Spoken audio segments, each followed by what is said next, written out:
Good evening, everybody. It's Travis from KRUEGEAR once again coming at you. It is day 4 of the Part 1 Hero D.E.S.A 2.0 Ultimate Edition prototyping and experimentation, starring yours truly and a whole lot of metal. So just a quick little update. These aren't going to come every day, but I had a little stuff happening tonight, so I promised I would get something up for a friend, and also a friend who has trouble viewing on Facebook, the Facebook video. So I'm going to throw the Facebook video I posted today of me goofing around with the pipe on here just for good measure. But I'm going to chop together some footage and just show you where we're at. Hope you enjoy. Take it easy. So there's some pics on here, but I'm starting to weather the authentic pipe and see what it's capable of in different lighting schemes and what it actually does under the proper applications of heat and the proper gas and all that good stuff to really start playing around with the weathering patterns from Part 1, and it's just gorgeous. I mean, it's just fucking beautiful, and there's nothing like holding this stuff really in one's hand to get a real sense of what it actually is and can look like, and you know, how much you want to play with it, and the more I'm gaining control over it, the more fun I'm actually having. But what's nice is, you know, for this process, for getting the weathering down on the test pieces here, I mean, this is just me applying what Luke Carlucci did, or as much as we know he did, and seeing what shakes. But what I'll tell you is, compared to how I was doing things before, without these materials, it's a real learning experience.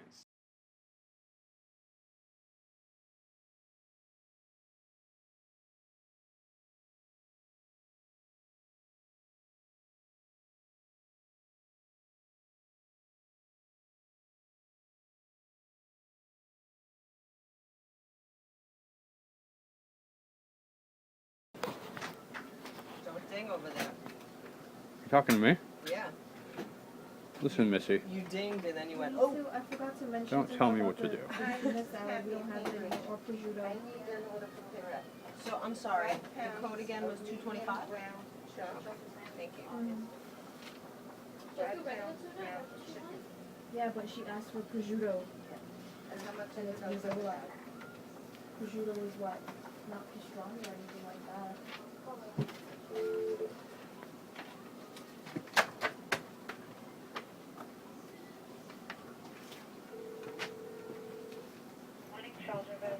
Hi, good morning. Have a please. Oh, it's gonna look at everybody. I saw you chose your sandwiches. I guess someone did an update on the menu. Hey guys, so it's day 4, and I'm still practicing my exceptional brazing skills, my fledgling brazing skills, learning how to control this stuff. And let me tell you, it is a process. I was not prepared to have to put that much faith in the copper.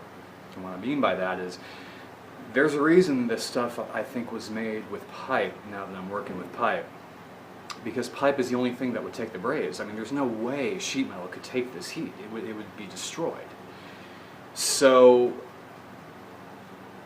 while saying that, even still, man, I mean, I'm using MAP gas, and I think there's ways of getting it hotter. There's like, you know, whatever, but MAP seems to be what was used and what everybody uses, so this is what I'm going with. It just really takes the heat to get this brazing rod to take. Now once it takes, what I'm discovering is it's really fantastic.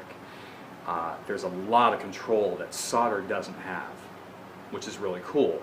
The problem is you've got to be ready to get it to where you need to get it, and make sure you get the rod flux in there. I'm using a rod flux. It's the only, I mean, it's bringing out the colors, and I'm getting much better. This is my second day of working with it, probably my 5th test piece, just to get the brazing lines and the surrounding reds and oranges and purples and the blacks, and that's what I'm going for, you know. So here's what we got, and I hope you like it.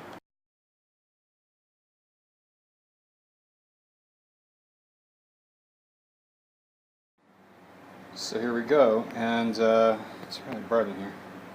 I'm plugged into my computer right now, so I'm not sure how much we're actually picking up, but let's take a look. Oh, nice. Well, those are my first 2 that you were just looking at, and this is where we've gone. This is my 5th run, and the bottom half is where I started really, you know, gaining some control and getting some authenticity in the line of the flow, as it were. This is where you can see it's like I couldn't quite figure out. This is the 5th attempt to really get this stuff uniform in terms of when it started, you know, brazing, and you can see I basically, right at the middle point, I figured, you know what, this thing is going to take a lot of heat, so let's just do it. And as soon as I figured that out, boom, there we go. And all the colors started to seem to happen. You know, the outline colors, the borders, the blacks, that really beautiful, almost yellow, you know, brazed line. It's just looking good. Compared to my first attempt, which is right over here, you can see it's really coming along.